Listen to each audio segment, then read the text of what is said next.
Hello, you are watching Western Reserve News. I'm your host, Bruce Rogers, and we invite you to sit back and watch the highlights of meetings that we are doing this week. This is the week of December 14th, 2015. On Monday, Western Reserve News was at the Perry Township meeting. Also on Monday, Western Reserve News was at the Sebring Village Council meeting. As promised at Monday's Sebring Village Council meeting, City Manager Richard Giroux on Tuesday appointed firefighter Brian Anderson as Sebring Fire Chief. He will be on probation in that position for 1 year, after which a review will be made for permanent appointment. At the Sebring Village Council meeting, the mayor expresses hope to rid the city of blighted buildings. If any of you know, I have 3 parcels right now on a list that I'm aware of that need to come down. 120 West Texas. There's the 200 block of East Vermont.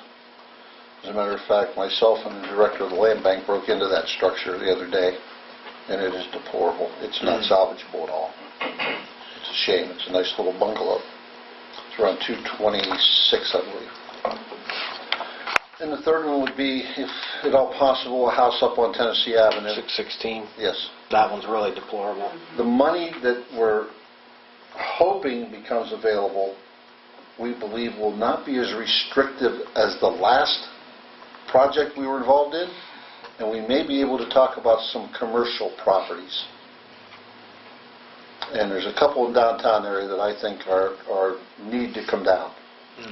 Will Sebring keep AT&T for phone service, or will they switch to Time Warner? Time Warner has completed all the site survey work back, and in the process of drafting our phone and internet proposals. As you may remember, Council asked me to look into an alternative source of an AT&T for our services due to the high cost. We did also contact AT&T representative to find out why their service was at such an excessive cost. And based on the renewal proposal, it shows a substantially less figure. What I have a funny feeling is, and we've been trying to get a hold of it, we left a message with the representative today. We were unsuccessful in contacting him, but Judy and I have a teleconference with AT&T tomorrow.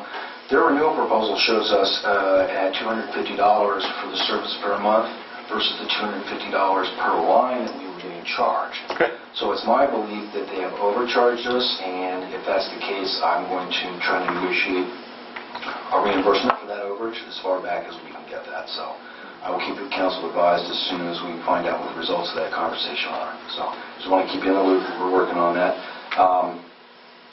Time Warner is already in the wings with their proposal in the event that the AT&T thing does not pan out. So one way or the other, we'll get it fixed. Sebring Village's new website coming soon. I'm hopeful that the new Sebring website will be activated next week. I've had several conversations with Carl Witt this morning. The website, the homepage is almost finished, and the links are being worked on right now. Department heads are pulling in information and pictures, and I'll break down what needs to be put into those links. And I'm hopeful that prior to Christmas, we'll be able to throw the switch on at least a basic framework and then flesh it out in January. No, is the website really going to be up and running in a week? I'm trying to. I like your optimism. Good job. Let's put it this way. I've gone through this is the 4th company. It's like pulling teeth, but these guys seem to know what they're doing. It's actually being constructed. I've actually seen the preliminary design, and the answer to your question is maybe. Absolutely, it has to happen. I just don't want to change all the form letters for the bond issue and then change it back in a week, you know? No, what we're going to do is when the site is complete, I want it to be user-friendly so that Malia and other staff members can access the site to update various things. I mean, the council has its new minutes or ordinances that are being passed or information that we need to get to the public. I want us to be able to make those updates right from the office computer, where you don't have to reconstruct everything. So I guess it's a very, I know Dave will give me a hard time, but short version of the long story on it is, yes, it's going to be user-friendly and it's going to happen. It has to happen. It's way overdue, and these guys are putting a lot of pressure on it to get it done. First, at the Perry Township meeting, let's listen to Cliff Mix give the new business report. Under new business, we received the road, police, and the fire and zoning department reports. And Salem Utilities Commission is requesting authorization to have installed a water meter bulb in the right-of-way of Collerton Street for Michael and Jessica Dorney.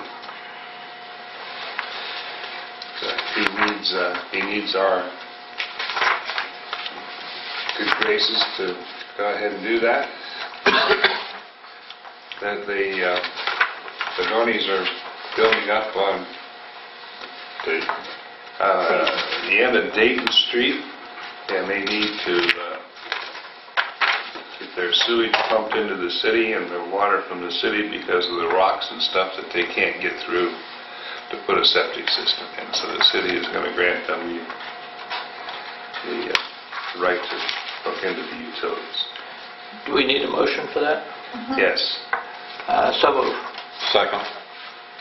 Trustee Rudolph? Yes. Trustee Kendrick? Yes. Trustee Mack? Yes. Also, the Salem Utilities Commission is requesting permission to install a cleanout basin in the middle of Ohio Boulevard for a sewer line that they're running into that area. So moved. Second.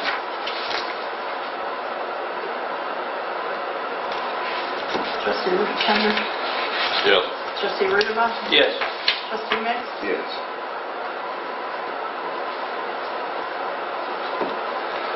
Resolution 1532, provide health, life, and dental insurance for full-time employees, trustees, and fiscal officer for the year of 2016. So moved. Second. Trustee Mack? Yes. Trustee Kendrick? Yes. Trustee Rudolph? Yes. Resolution 1533, to reappoint Jim Newman to the Zoning Board of Appeals for a 5-year term. So moved. Second. Trustee Rudolph? Yes. Trustee Kendrick? Yes. Trustee Mack? Yes. Resolution 1534, temporary appropriations for 2016 in the amount of $25,750. No, No, 257,500. Or $257,500. So moved. Second. Trustee Kendrick? Yes. Trustee Rudolph? Yes. Trustee Mack? Yes. Resolution 1535, approve the payment of reasonable expenses for trustees and fiscal officers for the attendance of the Winter Conference in Columbus, Ohio, January 27th. So moved. Second. Trustee Rudolph? Yes. Trustee Kendrick? Yes. Trustee Mack? Yes. Okay. And the final meeting for 2015, checks will be signed the week of December 28th. Reorganizational meeting Monday, January the 4th, 2016 at 6:30 p.m. So moved. Second. And now, here's Perry Township's old business. Under old business, we have the rejection of all bids for the storage building. So moved. Second.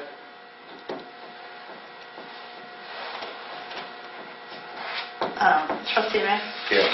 Trustee Rudolph? Yes. Trustee Kendrick? Yes. And Resolution 1536, to again advertise for bids on the building at the South Station. We will be advertising for the building January 4th, 11th, and 18th, with bids to be opened on the 25th of January of 16. So moved. Second. Trustee Mack? Yes. Trustee Kendrick? Yes. Trustee Rudolph? Yes.